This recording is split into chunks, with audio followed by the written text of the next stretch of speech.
Okay, so thank you. And yes, we managed to solve this, but he managed to solve it. So what we were doing, so I will simply summarize where we got. So we have this sort of merits model, but with variable elasticities. So with a very specific functional form that we've seen was additive quadratic. So it was a subset of the functional forms that Mark presented yesterday. And for the rest, the model is essentially merits model. But what you have is that once you have variable elasticities, you're going to have also variable markups. And these variable markups are going to create a wedge between the marginal cost of production of different firms that varies with the parameters of the model. So if you have trade liberalization, this is going to affect all the distribution of markups. And so you have a distortion that is endogenous rather than exogenous as in with CS. But with CS, the additional thing is that if you have, as usually we have in a sector, firms that face all the same elasticity, the result, as we were discussing yesterday, is that within sector you have a first best allocation, because the ratio of prices between any two firms with different marginal cost is going to be equal to the ratio of the marginal cost because the markup is the same. So this embeds in most of the models that you see and calibrated models. And this is particularly relevant when you want to do normative analysis or study the effects of policies, embeds in this model a strong benchmark, which is in the market outcome, efficiency is achieved. And so when you remove distortions, when you play with trade policy, you know that essentially as you deviate from the set fair allocation, you're going to create inefficiencies. And when you remove the trade barriers, you're getting closer to efficiency. So these are models that inherently predict that any kind of trade liberalization that leads you closer to the free market outcome is going to improve welfare. Once you have instead variable markups, the ratio of the prices is not going to reflect anymore the ratio of the marginal cost, because these elasticities are themselves a function of the quantity that is sold by the different firms. And in monopolistic competition, in particular in these models, it's going to be a function of not only your own marginal cost, but also the choke price, so this Pmax that we saw yesterday. So this implies that the free market allocation is inherently inefficient, unless, of course, you remove the imperfect competition distortion. The benchmark is therefore a second best word. And when you are in a second best word, then all sorts of things may happen. And this is what I want to discuss now. The main result that we've seen yesterday is that you can summarize all the features that affect the intensity of competition in a sector through the cutoff marginal cost. The cutoff marginal cost corresponds to the choke price, so the highest price, at which you can make non-zero sales. So firms that have marginal cost above Pmax, they will not be able to sell. So remember that the Medizian logic, you start under the veil of ignorance, you pay some cost of entry, you pick your marginal cost from a distribution, and you do that together with all other firms. So the veil of ignorance is removed after all firms have drawn. And now you are under perfect information. You can evaluate what, of course, you see what is your marginal cost. You also see the marginal cost of all the others. You can figure out what is the Pmax, because the Pmax that we saw yesterday is a function of the number of firms that eventually produce and their average price, that is linked, of course, to their average marginal cost. At that stage, if you realize that you are your marginal cost above this Pmax, you're going to leave the market, you don't produce. If you are below, you're going to produce. The other important result is that the closer you are to this choke price, the highest elasticity that you perceive. And so your markup will be smaller, while if you are down here, your markup will be larger. How can you be down there? This is quantity, which means that firms that are more productive, those that have a lower marginal cost, are those that are going to be on this part of the graph. So they are going to face lower elasticity of demand. They're going to quote a higher markup, still their price will be lower. So this is something you can look in the data, and it's something that you can find in most data sets. So this Pmax is indeed, if you consider a given market in which you sell, this is also determining the local cutoff that here I'm going to call C star. This is the optimal one. So above this, you exit, below, you stay, and you compete. Now, when you solve and this is what we've seen yesterday in terms of the market outcome. So this is, well, it was not a star, so it was an M in the case of the market. What you have is this expression which has two components, a local home component. So these are the size of the domestic market. So these are the domestic characteristics. And then you have the international component, which we said is related to the way you are located within the trade network and the quality of the, let's say, the upper bound of the support of the marginal cost that is drawn by all the countries that are here. So you have an autarkic component and an international trade component. The prediction was that you're going to face tougher competition in markets that are larger. So with CS, this would not be the case because of the homogeneity of the system. And also in markets that are centrally located in the trade network and are in particular central and close to other countries that are drawing from distributions that are more productive. So for which this CM, the maximum of the support of the distribution, is lower. So if you're centrally located close to good countries in terms of technology, then you're going to be happier. Now the planner we saw yesterday is going to solve a planner's problem. So you don't see prices here, but it's indeed maximizing utility. Remember, we have quasi-linear utility, so we can simply sum up the utilities and see what the planner would do under the constraints. The key constraint for the planner is also that the planner has to draw from the distribution. So the planner cannot pick, of course, the highest and then just stick with that. It has to pick from the distribution. It's going to have a certain number of firms. One could say, well, maybe I can focus on, the planner would have only the best firms producing, but then this is also something that is not what the planner is going to do. It's going to have also a distribution of firms. And the key thing is that this ex post distribution of firms, which would be, as Mark was telling yesterday, would be simply a slice of the original distribution, which in the Pareto case that we're looking at has the nice feature that he highlighted, that you can slice up the Pareto as many times as you want, and you always get a Pareto, the conditional Pareto, but it is still a Pareto with the same K, which is the shape parameter. So the planner in this case is going to get the same type of cutoff. So it's allowing only firms that have a marginal cost below CO, in this case, to produce, considering where CO depends again on the local characteristics of the market, that we are considering, but also on the geography and the technology of all the firms in this, all the countries in this trade network.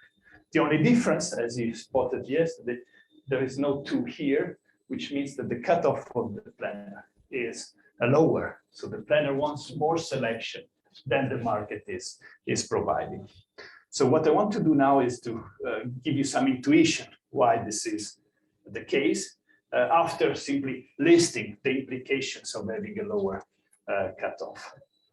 And the implications is that when you compare the market and the planner outcomes, then there are several, well, the distortion, the inefficiencies affecting several observable variables. So total exports and average exports of varieties are too small, whereas the export cutoff is too high. So essentially here you have not enough trade from this point of view. And trade is, well, is the composition, the product mix of trade is, again, inefficient because you are exporting too many varieties and too little of each of these varieties. So these are just expressions, but you just to highlight what, so this is the quantity that you export. We saw yesterday that the more productive you are, the more you export. But on average, this depends again on the Pmax, because it is the Pmax that is determining the average marginal cost of the population of firms that actually export. So another feature is that given that the cutoff is lower than the market one, there is a set of varieties that should not be exported at all from the country, but can be, but are exported in the market. And we will see why this is the case. Low-cost exporters, so these are the more productive firms, they export too little, and the high-cost exporter exporting too much. So you have essentially we start to see that the situation in which you have firms that are not very productive, that are at the market outcome, they export while they should not export, and also they export too much, or whatever they export with respect to what the planner would like to have. And this is kind of distortion. And so the gap between the market cutoff and the planner's cutoff is bigger in the case of D countries. Remember, these are the disadvantaged countries, so countries that have that are not that great in terms of technology of the support of the distribution. They're not great in terms of geography. Maybe they are remote with respect to the trade network, and also in terms of size, they are small. Then you can have the same sort of results without going to the details, but also for domestic sales. So it's not only about trade, also the domestic sales are distorted in the same way. There is a product range distortion. Total and average quantities of varieties sold domestically are too low, whereas domestic cutoff is too high. There is a subset again of the bad varieties that should not be sold at all. And again, the low-cost producers supply too little, and high-cost producers supply too much. And again, the distortion varies, the severity of the distortion varies across across countries, depending on whether they are advantage or disadvantage. So this is what you see from the equations. And now let's try to get some intuition about the sources of inefficiency. So there are 4 sources of inefficiencies. 3 of them are essentially there, even if you don't have firm heterogeneity. The 4th is going to be there only with firm heterogeneity, but only if you dispense with the CS assumption. And what are these sources of inefficiency? So there are 4 types of externalities, and 3 of them do not depend on firm heterogeneity, as I said, and do not require Marshall's second law of demand. And these are the ones that have been highlighted in papers on monopolistic competition, starting from the papers by Mike Spence and Dick Stiglitz in the 70s. So the utility that we have seen exhibits love of variety. So remember, there was this penalty in concentrating consumption on a subset of varieties, which is dubbed log of variety. So essentially the idea is that you give me a chunk of consumption that I can distribute across the varieties that are available. I can, to one extreme, focus, buy only one variety, and so consume my chunk of consumption, a single variety, or I could spread across the different varieties. And if you have love of variety, the second the decision is better, the second option is better. So I prefer to consume a little bit of all the varieties that are available rather than a lot of a subset of the varieties that are available. But this implies that love of variety, so love of variety implies that the product range, so the number of products that you consume here, actually a measure of products, enters utility as a direct argument. And this is something that firms do not internalize. So this is a force tending towards too few varieties. So this is, would say, okay, the planner would like to have more varieties. But then, that was discussed yesterday, you may have other forces going in the other direction. So markup pricing leaves more room for entry. So why is that the case? Because through markup pricing, firms tend to keep the price higher than the competitive or the price equal to marginal cost. So given that demand is downward sloping, they are smaller.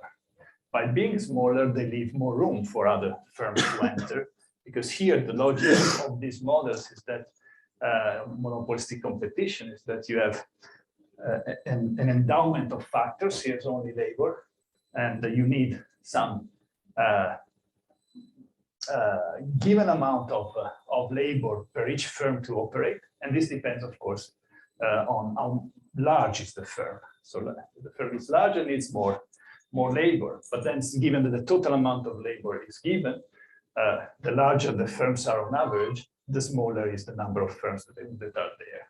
If firms instead are pricing above marginal cost, they become smaller and they allow for more entry. And then there is the market steering effect that implies that firms do not internalize the impact of entry on rivals' profit. This is, again, was discussed yesterday, this idea of creative destruction. And these are forces that tend towards delivering too many varieties with respect to what the planner would do. Now, these two forces, I mean, these three forces are there from a logical point of view, also in the case of CS, of course, because all these things are there. But the magic of CS is that these forces exactly offset each other. So the free market is an efficient outcome, a conditional, meaning within a sector, they coincide.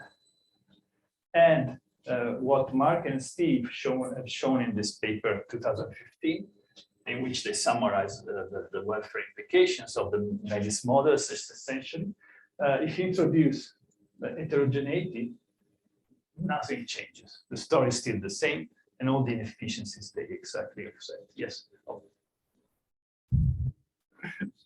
So when you say that the outcomes are the market outcome is efficient, firms are still pricing above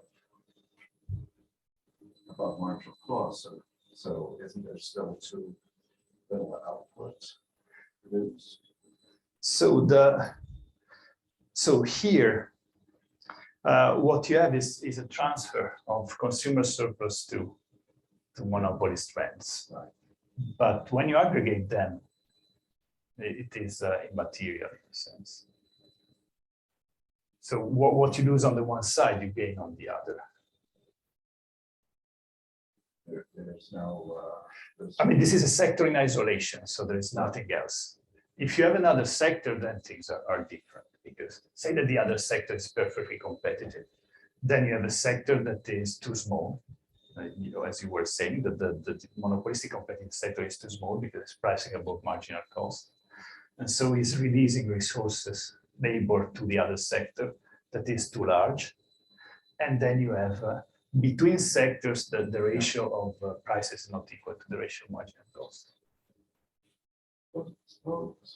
In this model, labor is supplied inelastically, but let's suppose that there's a labor user trade-off.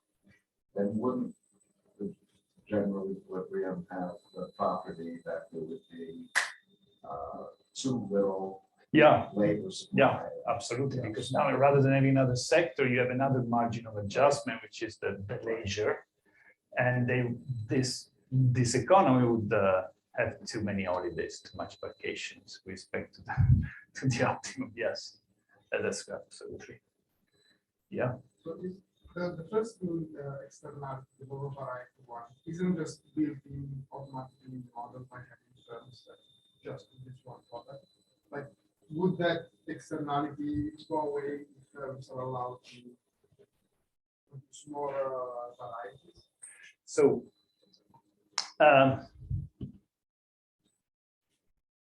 say that you have a firm that is producing all the varieties. So you just have a firm that is controlling all the varieties. Now, in that case, one may argue that you would internalize the creative destruction effect, maybe. But still the other distortion would be there because you don't care about the extra effect of novel variety on consumers. It's something that is not entering your profit maximization. But if you control all the varieties, then you may optimize on the creative destruction because you would internalize that. This is something that in these models is done, has been, in models of multi-product firms, has been introduced. And you see that in particular if you allow for oligopoly, so where you have interactions and cannibalization between products within the product range of the firm. So in that case, you actually have this type of effect that you take into account that when you introduce new varieties, you're going to cannibalize the sales of the varieties that you already have. So the fourth type of externality instead is there only if you have firm heterogeneity, but also you have variable markups, and the way it works is determined by Marshall's second law of demand. So we've argued that demand elasticity decreases with consumption, and markups are larger for firms with lower marginal cost. So this means that the better the firm, the lower is the transmission of the cost advantage to consumers.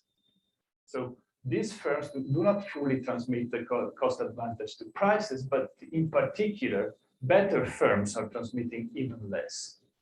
So this is generating a positive externality in favor of firms with higher marginal cost. So because then if I'm one of the best firms and I transmit even less of my cost advantage rather than the firms that are at the margin, then I'm leaving more room to enter or to be active to sell for these firms with higher marginal cost. And so we have both an effect, both at the intensive margin and extensive margin. At the intensive margin, higher marginal cost firms are inefficiently large. And at the extensive margin, by keeping price disproportionately above marginal cost, these low marginal cost firms have leave inefficiently larger room for entry. So the fact that these firms that are particularly good are less aggressive in terms of pricing is leaving room for the other firms to operate. Both more firms actually survive, and the firms that are there at the bad part, on the bad part of the distribution are too large. So this applies both domestically and internationally. And so what you have is that indeed, once you allow for variable markups, you get this additional channel of inefficiency. A lower cutoffs by increasing competition are going to reduce this kind of distortion. Why is that the case? Because again, intuitively, think about two firms. One firm that is not so efficient, so maybe it's here, and another firm that is more efficient is down there. And so what you have is now that the firm that is here is facing a higher elasticity of demand. The firm that is down here, lower elasticity of demand. Now, clearly, the effect is that the markup is going to be larger here than there. But also in terms of pass-through, which when you have a change in marginal cost, this is going to be transmitted more in terms of lower prices by the firm that is up here than the firm that is down here. Now consider again the effect of different type of comparative statics. You have a fall in the choke price, that is the fall in the cutoff. This is of course going to be increasing competition for all firms. But firms that are up here, they're already close to marginal cost. So there's not much they can do in terms of adjusting their markups. While firms that are down here, they have fatter markup. And so they will react more to the increase of competition. The result is that when you have a lower choke price, well, the gap in markups between firms that are very productive and less productive is going to shrink. And so you get closer to the ratio of marginal cost in terms of pricing. So this is why when increased competition, you're getting closer to the optimal allocation of resources. So this is the logic of the distortions. And then this has implications in terms of what kind of trade policies you would like to have. Now, we have solved together the planner's problem. That was the sum of the utilities of all the individuals in this world economy. And so what I'm going to discuss is how you decentralize this optimum. So it is multilateral trade policy. So it's cooperative multilateral. What set of tariffs or subsidies you should agree on at the WTO level in this sense. And the market is wrong in terms of exported quantities and export cutoffs. So we said there are some firms that should not export, and also the quantities that are exported are the wrong one. So clearly decentralization can be achieved in many different ways. And I will show you rapidly, discuss rapidly two of them. One is discriminatory, meaning that you're really targeting straight on the bilateral type of inefficiency with tools that can be firm specific. Now, these tools that are firm specific in terms of trade policy are not something that usually you can use. So if I favor that firm and I'm going to not to favor the other firm in the same sector, same markets, and same country of origin. So this is something typically is not allowed. Even though through the back door, possibly through trade finance, you can some way have tools that are targeted to specific firms. But in general, you cannot do that. But say that you can. So what you're going to be doing in terms of decentralization, so you're going to decentralize with firm-specific per unit subsidies that are going to vary across countries of origin, destinations, and C, that is across firms. So here what you would like to have is a situation in which, so remember what is a distortion? There are some firms that are not productive and they are still there, they export and they supply their varieties. So you don't want them to be there. The other thing is that you would like to do is firms that are more productive, they are passing through their cost advantage too little to the consumers. So you would like them to become bigger and get to price equal to marginal cost. So what you will do is essentially subsidize the big firms and tax the small firms. So you subsidize the efficient firms and you tax the inefficient firms. So how do you achieve that? I mean, there's several ways in which you can compute that, but a simple way is to say, let's see what is the subsidy that is needed in order to enforce marginal cost pricing. And this, which means in order to eliminate the markup. So here you have the markup of a firm that is exporting to country H to country L, a markup with the subsidy, just to distinguish from the laissez-faire one we had before. The expression of the cutoff we saw, it is given by the difference between the choke price and the marginal cost of the firm. divided by 2 because of the linearity. Now you are subsidizing in principle all firms in order to achieve marginal cost pricing, which means that all firms receive a subsidy. SHL, you allow for the subsidy to be firm specific. And in principle, you start saying, okay, also this subsidization to all firms will also affect the cutoff. But then, I mean, the firms at the cutoff, they are already pricing at marginal cost. So this is not, they are the only firms that are actually doing what they should do. And so you can set this to 0 and then solve for SHL, and you get that the subsidy is going to be equal to the difference between the cutoff and the delivered marginal cost. So C is the marginal cost of production, tau HL is the iceberg cost from H to L.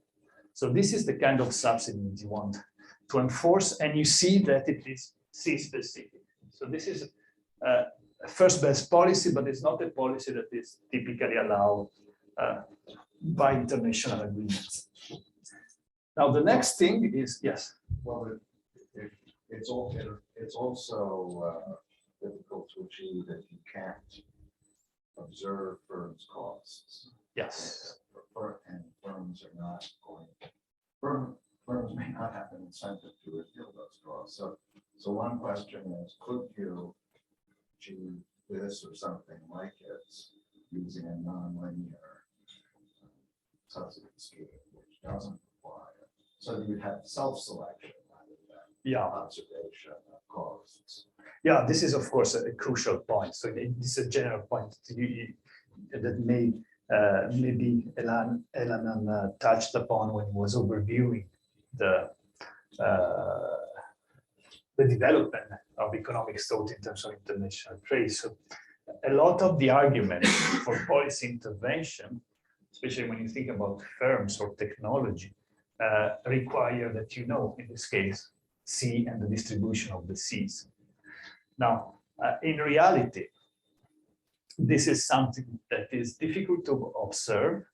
And typically, you may think that those who know what is their marginal cost are the firms themselves, that have an incentive always to ask for money, and to put it bluntly here. So how do you elicit the correct information? And this is the point that Derek was making, is that maybe you can elicit through some scheme that induces self-selection or sorting of firms in terms of what you're offering them. Now, clearly here, the assumption is that there is perfect information, but this is a crucial point in trade policy. So there was a point in the 80s in which trade policy was about strategic trade policy. So it was the application of some simple concepts of game theory to trade policy analysis. And you had games between countries that would exploit precisely the kind of this kind of distortions, and say, well, to make it even more direct, say that you have a monopolist in a country, a monopolist in the other country. When you liberalize trade, they become duopolies. They start their strategic interaction, and strategic trade policy was a thought of trade policy as a way to create an advantage for your own firm in terms of this strategic interaction. Now, there was a proliferation of papers, all sorts of conclusions, depending on whether you had Cournot competition, Bertrand competition, restricted entry, free entry. So there was a whole taxonomy of results. But the key thing was precisely what Eric was pointing at, is that all those arguments and all those models were actually requiring the government to know what is the C's in our setup. And what was the fate of that literature was that it was hijacked by pressure groups or special interest groups, because it was giving them a framework to argue for all sorts of support by the government, playing on the marginal cost that they were declaring. So this is a short story of of why that disappeared. So the optimal per unit transfer that we've seen decreases with marginal cost. Is going to be positive for the firms that have a marginal cost below the cutoff of the planner. It's going to be zero, as we said, for the firms at the cutoff, and it's going to be negative, so a tax for the firm that are above. But the tax is such that these firms that are above will never enter. So if you enter your tax, then so you don't enter. This is how it works. And then it depends also on the bilateral trade frictions, and as well as the size of the supply of the access, so that the international component that we discussed, because in this subsidy here that we were looking at, there is this cutoff, but this cutoff we've seen it's a combination of all sorts of parameters pertaining to the country and to other countries. So this is also, it poses some information requirement. And well, could be an export production transfer, or could be an import transfer. This is quasi-dinar utility, it is multilateral trade agreement, so this is immaterial for the result. The next thing is, once you do this, what you're going to generate is too much entry if you intervene only with that tool. And the outcome is that now you're dealing with this misallocation of workers or resources between firms. So you're trying to redress this ratio of marginal costs so that you can actually get the correct distribution, well, relative size of firms, and say therefore relative employment of firms. But as you do that, what you're going to get is that you get too much entry, and so you have an extensive margin misallocation. So you need a profit tax in order to align the market cutoff with the optimal cutoff. And in the model, this profit tax is essentially an optimal profit tax, which is equal to the sum cost of entry. So this is the way you would organize the first way to introduce. Then, of course, maybe you have to see how you finance these things, because as I said, you're taxing entry, you're subsidizing production, but you're not getting taxes from production, because the taxes are, the aim of the taxes is precisely not to make the firms that are not too productive enough, not to make them produce. And so you don't have tax revenues there. So you need to make ends meet in a different way. And so you need in the end to have an additional lump sum tax on consumers. And then you may wonder where is that financed? But again, if you have this sort of global cooperative outcome with unit marginal utility of income, then again, you can arrange as you like. This is not going to be an issue.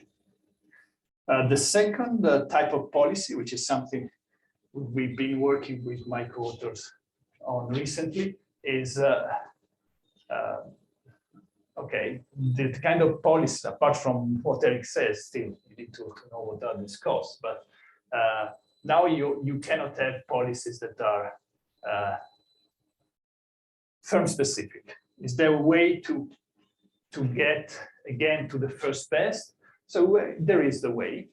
If you consider together discriminatory and non-discriminatory level playing field policies affecting firms' profits, so now you have, as before, this specific subsidy specific to the firm, and then you have other things that you may introduce. So the profit, which is not a tax, which is not, or subsidies depending on the sign, which is not discriminatory, and also here you have a revenue tax. So without getting into the details, you can actually show that you can implement the first best even without having these firm-specific tools. If you play with the others because of proportionalities, the setup will some way redress the distortions. And the way that this is going to work is that the kind of subsidy that you are going to enforce is something that is, so the per unit transfer has to align market price with the marginal delivered cost as before, and requires setting this type of policy. But then here, the key thing is that you can actually avoid, if you cannot use this one, you can achieve the same result with the rest of the trade policy. So I think I can stop here, because my point in terms of this type of lecture, then you can get all the results. But the key points that I wanted to make with this first set of slides is that once you leave the CS setup with monopolistic competition and this kind of Medizian heterogeneity, then you end up in a second best world. In the second best world, you cannot simply take a quantitative model, take away some of the trade barriers and see how things are going to evolve, in the sense that it is not obvious that if you remove all these barriers, you're getting towards efficiency. Actually, the target is that you should, as we've seen, that you should target with your trade policy is not the free market laissez-faire equilibrium. At the same time, we had two results. You may have multilateral. So first, there is a foundation for multilateral trade policy, because no country on its own is going to be able to redress all these things. And second, you may achieve the first best through a cooperative outcome in two ways, with tools that are firm-specific, probably cannot be used typically in trade agreements, but also with tools that are non-specific to firms. And in particular, I went fast over that, but I want to stress an aspect of the results of non-discriminatory trade policy. You need coordination on a global tax on profits, so a global corporate tax, which is something that is discussed, of course, for all sorts of reasons, for reasons that are much richer than what I've been able to show you here, but still a model, a simple model, if you want, of a world economy with monopolistic competition, very standard in all aspects, except for the violation of CS, then you get a reason why you want to have a global coordination on a profit or corporate tax.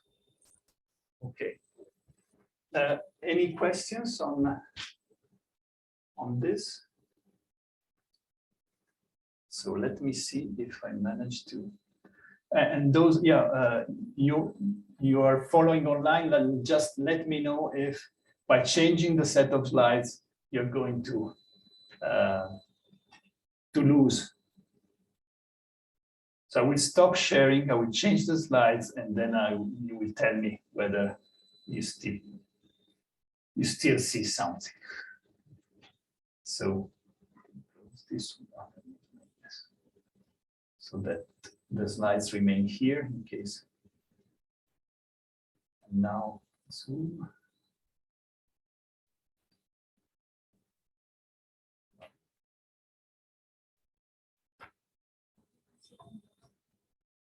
Sorry.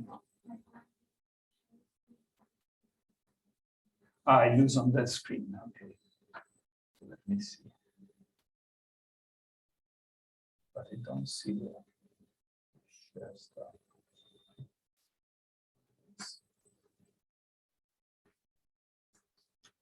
Maybe we need the push. Yeah, thank you. Sorry.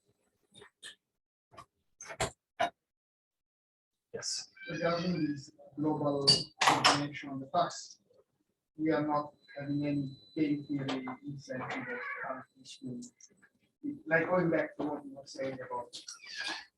No, you have an incentive for countries to deviate. Or declare, oh, my productivity is this one instead of something else. My first, I can Yes. something that staggers trade effect that you can build. Yes, and then you need, oh, thanks a lot. And then, I mean, the transfers, the international transfers are important, and this is something that is, if you want, it's really challenging for trade agreements because they don't have transfers usually. Yes. Okay.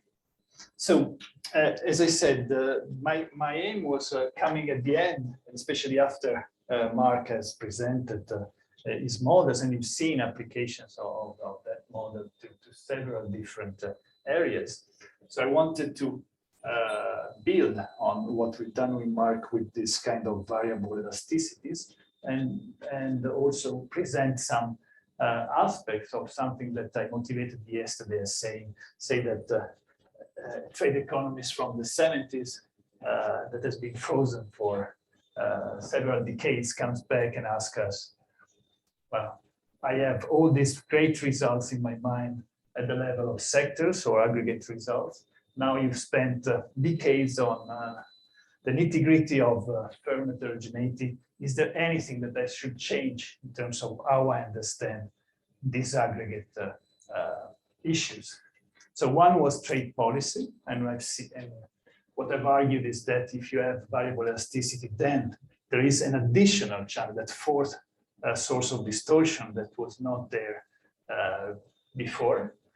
The second example I want to give is comparative advantage. So comparative advantage is really the centerpiece. You had the lectures by Helanen. It's the centerpiece of trade theory. And so the question here is, now that we understand better how firm heterogeneity works and may affect all sorts of different outcomes, when we think about comparative advantage, should we change our understanding of comparative advantage to be concrete? There is something that is called the revealed comparative advantage, linked to the name of an economist who was called Balassa. And the idea of revealed comparative advantage is that by observing the patterns of trade, you can infer the comparative advantage of countries. So if a country is particularly good in exporting in a given sector, then in relative terms with respect to all other countries and the other sectors, then you may conclude based on the traditional perfect competitive model that that firm has a comparative advantage. It's relatively good in producing. So you look at exports, which is essentially the country is relatively good in selling, and you can infer the underlying production structure that is the comparative advantage. Now, this has been first articulated by David Ricardo, and as I said, is a cornerstone of international trade theory. And the question I want to discuss with you now is, how does firm heterogeneity shape comparative advantage? How do we interpret this measured comparative advantage, a revealed comparative advantage, which is based on sales when firms are heterogeneous? Is firm heterogeneity quantitatively important in shaping comparative advantage? So I will show you these two things. So first, you may think about comparative advantage when you have firm heterogeneity. And then a simple quantitative exercise and say, okay, so what we will discover here is that indeed there are additional margins of adjustment. And then we will discuss whether these margins of adjustment are indeed relevant from a quantitative point of view. And we are back to Mark yesterday was discussing the macro versus micro view of a lot of things. They would be the same. If a firm heterogeneity were not quantitatively important, then the macro point of views would be, okay, it's nice to know and maybe very relevant at the micro level, but at the macro level, who cares about all this firm heterogeneity? Okay. So what is surprising, at least to me, is that while the comparative advantage is a cornerstone of international trade theory, papers that have addressed these questions, and in particular the general questions how we understand comparative advantage differently if we have firm heterogeneity, is very, very thin. So there is only one major paper, which is this paper by Bernard, Redding, and Schott in which what they do is they take an X-sharing setup and they introduce firm heterogeneity within sectors in the merits way. So you have sectors that differ in terms of factor intensities. You have the usual two factors, capital and labor. And you have, without firm heterogeneity, the standard predictions. And for example, the X-sharing theorem that a country should be exporting, or is predicted to export, the good that is using relatively intensively the factor that is relatively abundant in the country. So this is the standard setup. So the question they ask is, if we have firm heterogeneity, this prediction is strengthened, so selection operates in amplifying the underlying comparative advantage of countries, or it's going to go in the opposite direction, reducing. So selection is reducing that. Now, their conclusion with CS is that you have only amplification. I will discuss why, but essentially their argument is that in sectors of comparative, when you liberalize trade, you get additional competition, like in the merits model from abroad. And this competition is going to increase endogenously the productivity in the two sectors, but disproportionately in the sector of comparative advantage. So you have this amplification, and this amplification goes through the extensive margin.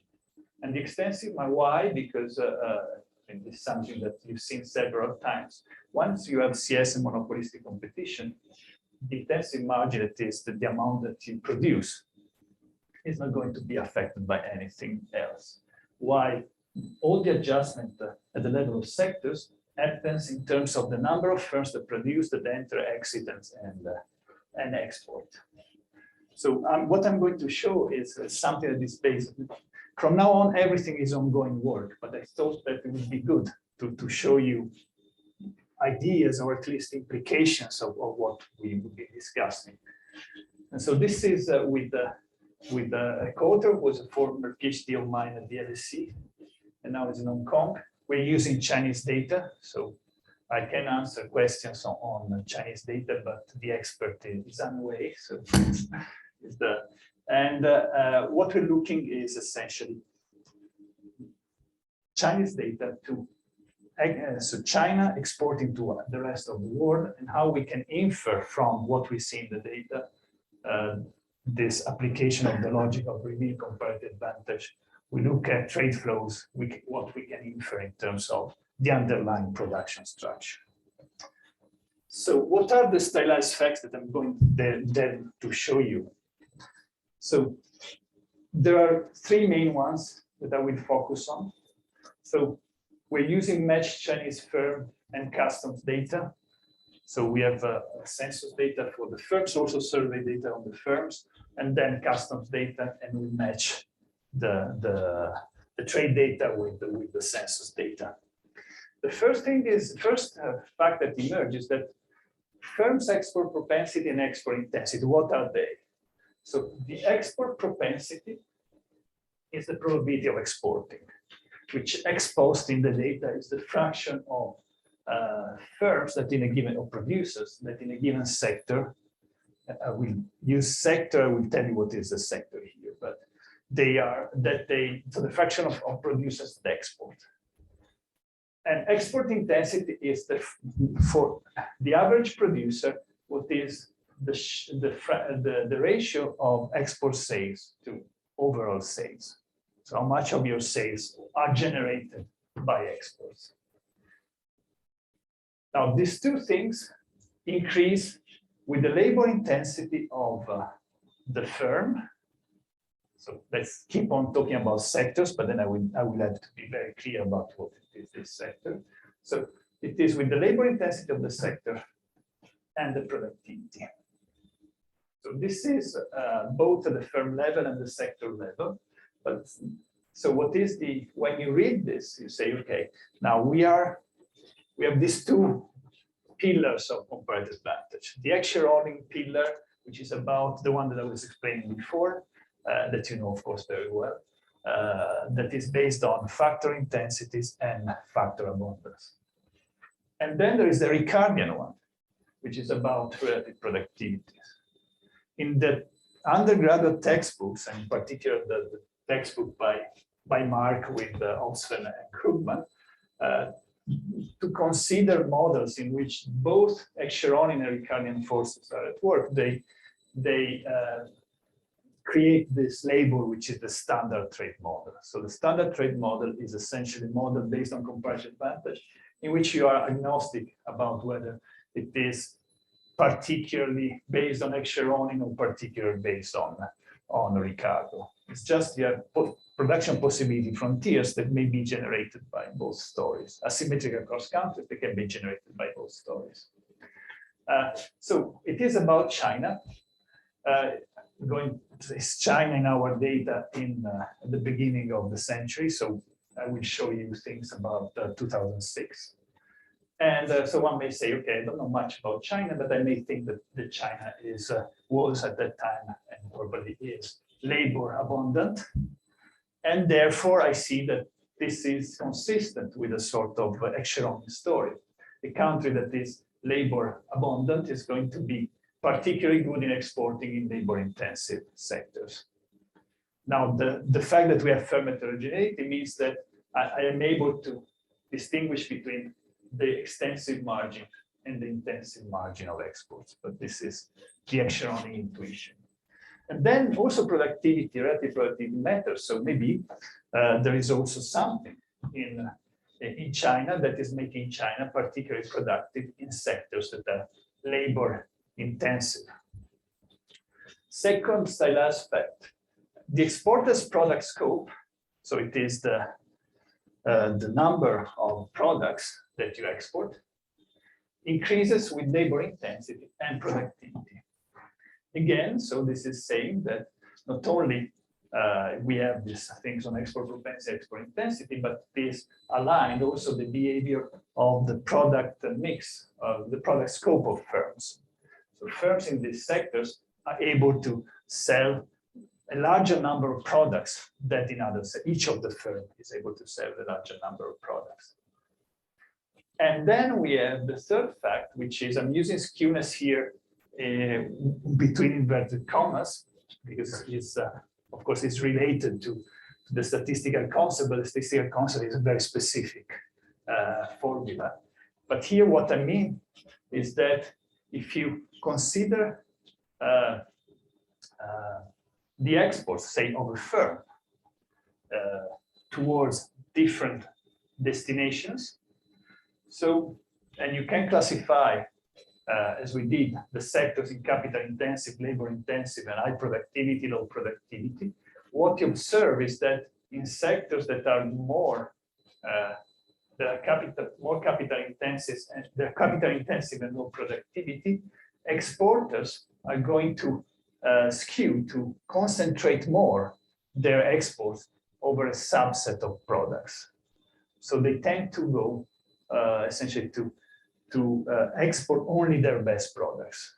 In sectors that are instead labor intensive and high productivity, they have a broader, a more uniform distribution of sales across products. So just to summarize, if I'm not being clear enough, so product scope is about the number of products, so the support of your product, of the number, of the product distribution, of the sales product distribution. The second fact, skewness, is about the density of sales over this number of products. So what this is saying is that, well, if you're facing tough competition, think again in terms of China as labor intensive and particularly good in those sectors. In sectors in which the Chinese firms are not particularly good, they export fewer products, and the products they export, the product mix is skewed, is concentrated on the best products. So going back to essentially the paper that I cited by Bernard and co-authors, the two facts that you can actually generate them within their framework. They don't have multi-product firms, but they have other models like this one, in which they have multi-product firms. It's not echelonic, but I mean, the way it works is going to be able to generate the first, also the second fact. But the skewness thing is not going to be there if you have CS, for the reasons that we have discussed before. That is, you are always going to have the ratio of quantities that you export is going to be pinned down by this ratio of prices, and this ratio of prices is always the same. So this is the intuition. It doesn't matter if you sell in a very competitive market or not. This may affect your ability to sell products there, but conditional on the products that you sell, your product mix is always the same. So the way we address this is by going back to the logic of these papers that are, as you know, but they are particular. I mean, they're beautiful papers and beautiful models that have been used now for teaching and also for research so much, especially the Ricardian one, which is this one. This is the echelonic one. And we introduced the kind of preferences that we discussed already, but with respect to the discussion that we had in terms of trade policy. Now I'm going to take away the outside good to have general equilibrium effects, and I will allow for a more flexible demand system. So the demand will not be linear. The sub-utility is not going to be quadratic, but the results go through nicely, and thanks to Pareto once more. So what is the theory implying? I mean, what is this kind of combination implying? The tougher competition in comparative disadvantaged industries, it induces firm to narrow product scope and skew sales towards better product. So when you liberalize trade, what is going to happen is that you have firms that are in the comparative advantage sector that are going to face additional competition from abroad. But this additional competition from abroad is not that great because this is your comparative advantage sectors in relative terms. Firms in comparative disadvantage sectors instead, again, you liberalize trade, you get additional competition, but the additional competition that they get is relatively stronger. So the relative intensity of competition increases in comparative disadvantage industries. But if that happens, this means that the cutoff in those industries is falling in relative terms more. By falling more is inducing tougher selection. And so you get the firms that are exit more, and these are at the lower margin, so those that are less productive in those sectors, so that through a composition effect, you have a force that works in terms of what you see in the data works against comparative advantage. Because in the comparative disadvantage sectors, they have to try harder due to international competition. And so you have a dampening effect that with respect to the ex-ante autarkic situation. A dampening effect of the comparative advantage, which is driven by this Ricardian selection of firms that is particularly intense in sectors of comparative disadvantage. So this is what the model predicts. And then we will try to see whether we can get to measure something related to this in the data. It turns out that you can get to the data because the model is also delivering a decomposition of comparative advantage in terms of two main sufficient statistics that are the ones that we were discussing before: export propensity, export intensity. And so conditional on having information on all these other things that you may get from the data, so conditional on this sort of calibration of other variables and parameters, export propensity and export intensity, in general, export participation, that was Banassa's ideas, are sufficient statistics for comparative advantage. So this is where we're going. We calibrate this decomposition to the Chinese economy. We show export selection generates endogenous productivity difference across industries, the way that I was discussing. There is an amplifying effect of ex-ante comparative advantage in the way that Bernard, Redding, and Schott were showing, but there's also the dampening effect I was describing. And at least in the data that we have and in our decomposition, they almost offset each other. And so that what this is showing is that, remember the two components of the cutoffs, the local components, the national component and the international component. The implication is that the national component, the home market effect, we may call it, is more important in determining the real comparative advantage than the selection that happens linked to international trade. Now, this may be linked to the fact that we are looking at China, which is a very large market. Here, I'm not going to get into all the details. Despite the fact that there are very few papers that are addressing, and essentially this is the main one, that are addressing comparative advantage and firm heterogeneity, there are also other areas of the literature that may be relevant. Quantification of comparative advantage starts with Balassa, and in this list ends with Oleg Iskoki. But I mean, what we add, so with respect to the first set of things, the thing we discussed, this new dampening mechanism. With respect to quantification of comparative advantage, we use this sufficient statistic approach, which has not been used before. In terms of demand systems, this is the literature that Mark was discussing yesterday. You remember he started from Zerobotko, and there are these other things that I've worked on. Lots of papers by Miri and co-authors. Here I'm citing only one, but Peter Miri has several papers with Monica Mrazova in which they analyze this kind of different demand systems and how they affect our understanding of the gains from trade or the positive implications of trade liberalization. Here we have this nonlinear demand system, which encompasses this one, the one that we use with Mark to some extent. But I mean, it's going to, as you see, it's going to be analytically tractable. And then there is since in the data, multi-product firms are dominant in terms of sales and in terms of exports. Well, there is also the literature on multi-product firms.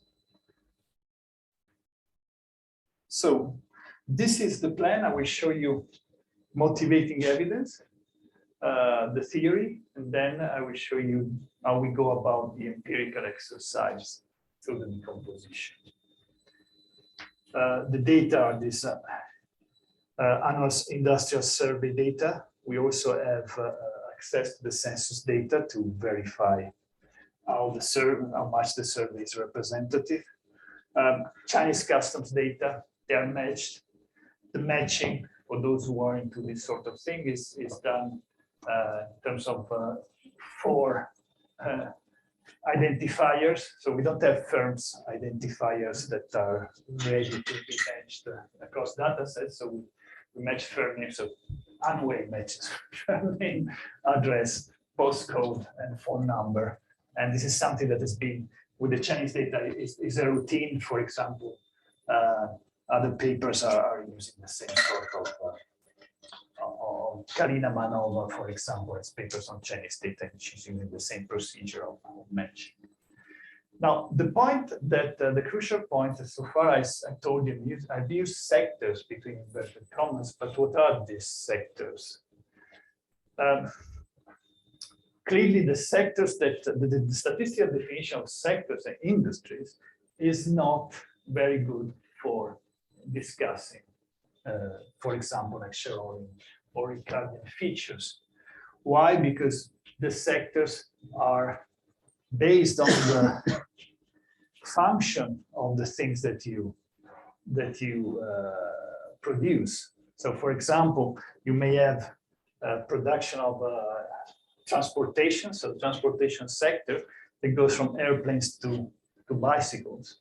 And so clearly these are things that are very different from a technological point of view, and also labor and capital content. That is why in a paper about 20 years ago, Peter Schott suggested to the one, if one really wanted to get as close as possible to the Echelonic logic, and so to give a chance to Echelonic theory to have explanatory power, one should think in terms of Echelonic aggregates. What are Echelonic aggregates? So you aggregate firms in bins. In each bin, you have firms that are using similar factor contents, so they have similar factor intensities, irrespective of the sector. It is, once also this classification is of course not perfect, because then the demand may be different, but there is this choice that you have to make in the data, that if you may fit, on the one side you say a sector is a sector that faces similar firms in a sector are those that compete for similar demand, for the same demand, but then you may put in the same bin production functions that are completely different, or you can go the other way and say, okay, I want to have firms that have the similar production function, but then maybe selling very different products. So we go that way, and we're creating bins that have in base, since we have in mind also, I mean, given that we have this selection story, we want to have also the Ricardian dimension of productivity. So these bins will be two-dimensional in terms of capital intensities, but also in terms of estimated total factor productivity. And so we have 10 by 10 bins for capital intensity on one side and TFP on the other side. Capital intensity is measured in terms of, well, the capital share of value added. And the firm level TFP is estimated in a standard way through this Hackenberg case method. And these are the stylized facts that I was telling you about. So these are the boxes you can generate. So what is in a box? You see capital intensive bins from low capital intensity to high capital intensity. And the other axis is TFP, so productivity bins, total factor productive bins from low productivity to high productivity. What do we have on the vertical axis? This is the export propensity. So the fraction of firms in the bin that export. And here we have export intensity. So how important are export sales over total sales in the bin? So what you see here is that in the case, so they don't see anything there, so I should somewhere move here. So in this left-hand picture, what you see is that the sectors that have higher export propensity on the left and on the right, those who have higher export intensities in China, are those that have high TFP and low capital intensity. So these are the bins in which, so you are labor intensive, firms are labor intensive, and among bins that have the same labor intensity, the bins with higher productivity as the ones that export more. So you see there is intuitive, there is both the Ricardian and the Echelonic type of effect at work. Second stylized fact, now this is the export product scope. On the horizontal dimensions, you have the, as before, TFP and labor intensity. And on the vertical axis, now you have the product scope. So the number of products that are exported by firms, on average by firms in a given bin, and single product firms, well, the share of single product firms in that same bin.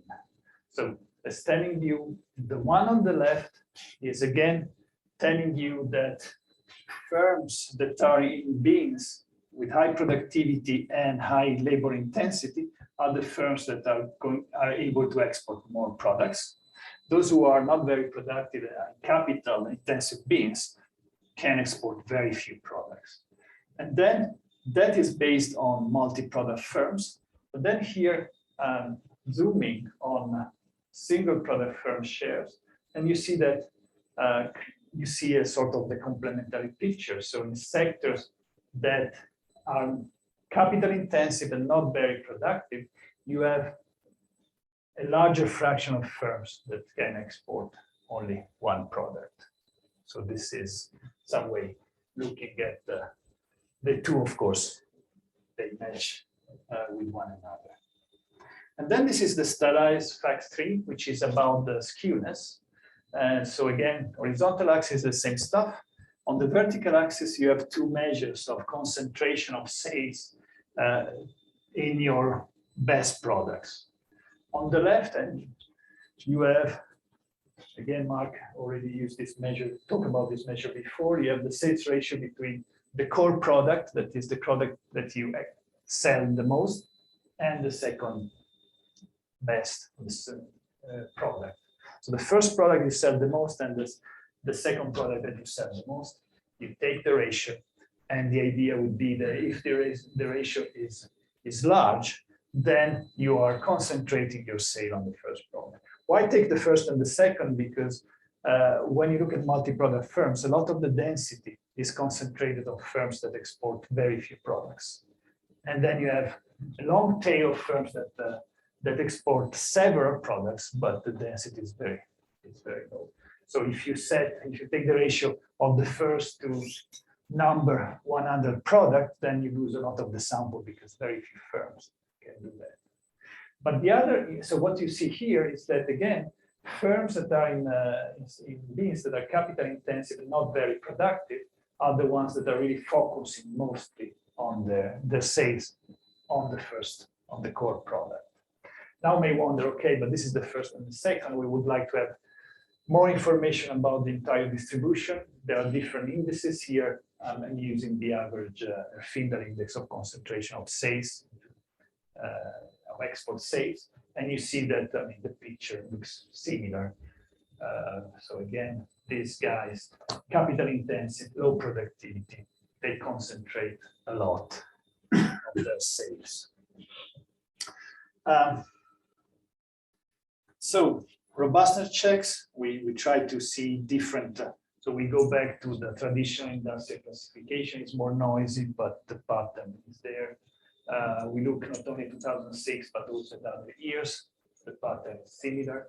And then we use different cuts or subsamples, excluding state-owned enterprising, excluding firms that are doing only processing trade. So I mean, all these things that may be specific to China, and the particular type of firms that we don't expect should comply with the Merits model of free entry competition, all this stuff. But the pattern is not driven by those firms.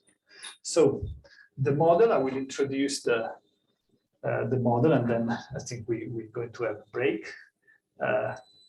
It is two countries, China, home, the rest of the world, foreign variables have a star. There is a continuum of industries. Think about these beans, Z from 0 to 1. Consumers' problem is the problem that we seen yesterday, but with two differences. So first, there is no outside good, so the additive linear part is not there, which implies that wages are endogenous. And the second is that we have the same structure as yesterday, but there is the third term is missing. Remember what was the third term? So you have the total consumption. The third term was the square of total consumption. And then you have this term that was the cross-substitutability of variety. So that is not there anymore.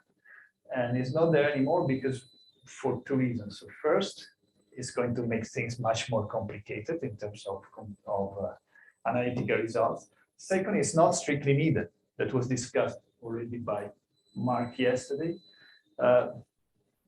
Given that these firms are going, given that the marginal utility of income is different, these firms are going to compete in what through what was called in the notation by Mark yesterday, lambda.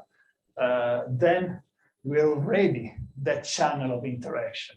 So we don't need the direct channel that goes through, would go through also in partial equilibrium. So if you took this demand system in partial equilibrium, then you would see that these firms are not going to, this is going to be a different model. So the other thing that we introduce, and it's not going to make any difference, is one may say, okay, but this quadratic and linear is so restrictive. Is there something magic about that? There is something magic in terms of the two that we see floating around in the other expressions. But if you don't have the two and you have something else, then the entire derivation is going to be very similar and very similar results. So this type of system in which you have alpha as a function of total consumption, but then here you have something that is not quadratic, is the one that's been is linked to Bülow and Federer. So this is kind of demand system that they were using. So this is just to show that having linear demand or non-linear demand is not going to make much of a difference. What is the difference? The difference is that the inverse demand now, so the demand curve, if you want, rather than being linear, is going to have this term here, this exponent here. But everything else is going to work through in a similar way. The choke price now is going to be alpha divided by lambda, where lambda is proportional to the shadow value of income. And you have two, so this demand system embeds the CS demand and the linear demand in special cases. You have linear demand if you impose delta equal to 1 to minus 1, you get here the linear part, and then gamma larger than 0, so that it is downward sloping. But you could also have, as an extreme case, also the CS. You set alpha equal to 0, so I just think I should show you the demand for alpha equal to 0. You can see here alpha equal to 0, this disappears, and then gamma negative. And what you have is a CS demand. So this is, and the picture below is showing you the different shapes. So a CS with delta equal to 4 is going to be the yellow one, the one that we all know, and the others are going to be, so you see the linear, and delta is going to give you different convexity or concavity of the demand. So we've seen, you've seen now within these 2 weeks several times the solution of the maximization problem of any perfectly or monopolistically competitive firm. So I don't want to spend too much time on that. But now the difference with respect to what we've seen in the linear case is that first there's going to be factor prices that flow around, that are around going in all the relevant expressions, because now the wage is not, the factor price is not equalized to 1 by free trade in the outside good. And then you have the deltas. But if you look at one of these expressions, what you have is that is still, what is crucial is the difference between the choke price and your marginal cost. But the marginal cost now has not only the unit input requirement, but also the associated factor price. And then with respect to the linear demand, you have a delta, but if you add the delta equal to -1, you would be back to what we had before. And so everything goes through in the same way. Firms that are low cost because they are in a beam which is high productivity, so low C, and has a low omega because it's using intensively the labor abundant factors, then firms in these beams are going to quote a lower price, but they're also to command a high markup. And I mean, as I said, you have the other case as the linear case and spatial case. I will introduce I don't know if we are there, so should I stop now, sharp on time, or?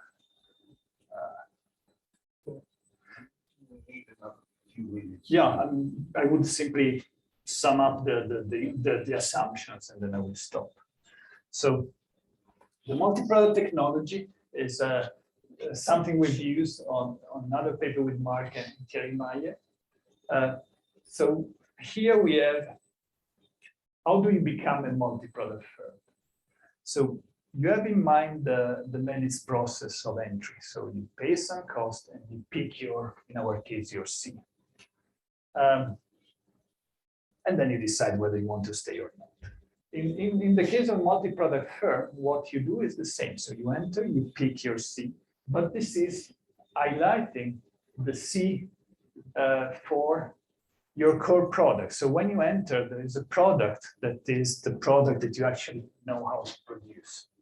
But then you can also produce variants of this product. So you can customize this product. This is sometimes called flexible manufacturing. So you can paying some additional cost, you can change a little bit your product, you can generate another product. And clearly, the more the product is different from the core product, the more you have to pay. And so this is what this function is capturing. So M are the steps away from the core product.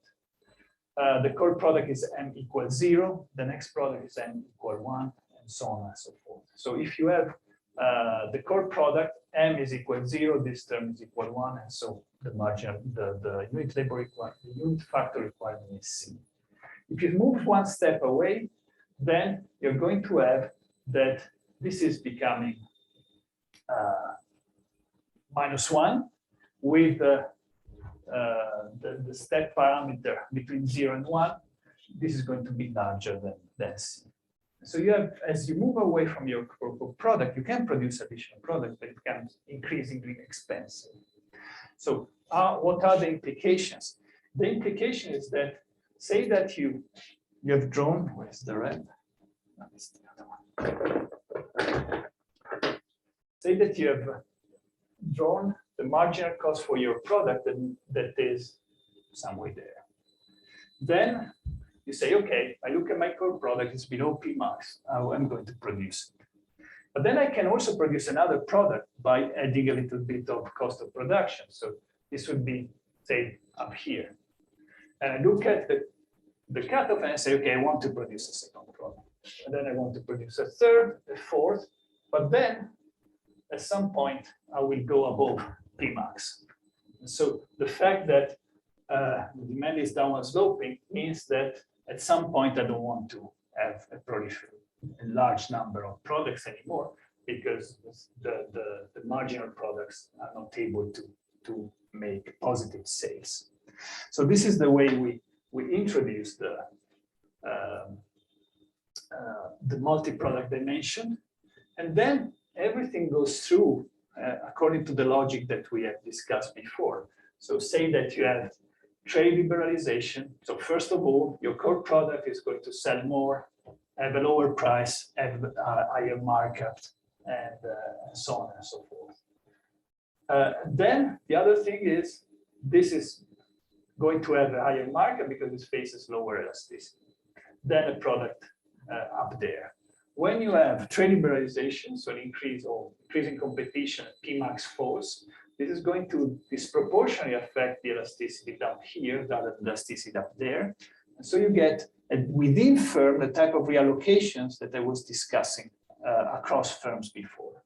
And so the firm itself may become more productive because it sheds some of the marginal products and focuses on best products, not only, but it's also reallocating sales within the same product range towards the best products.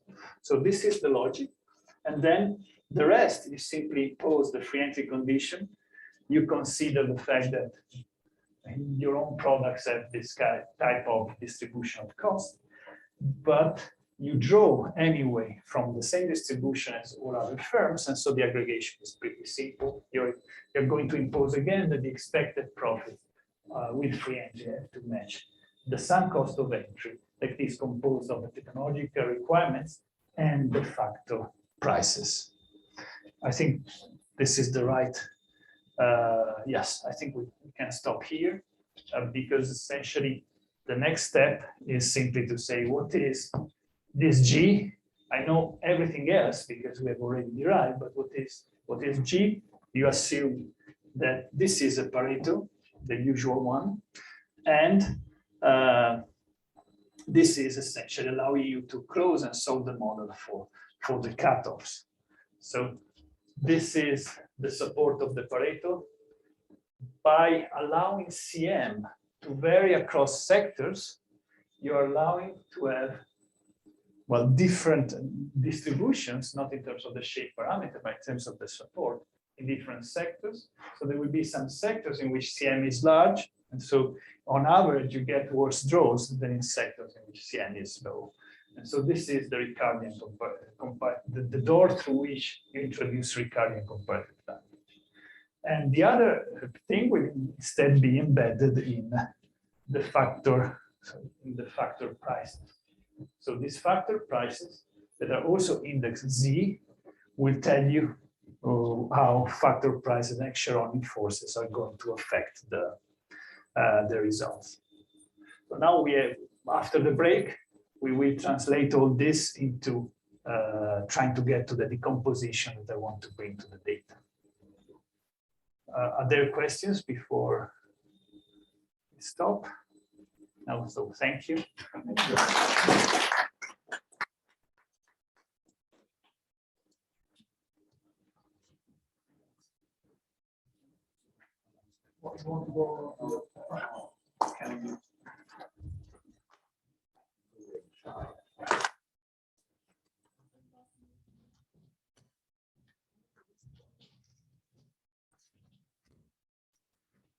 And to Oh, Yes, just going to the second.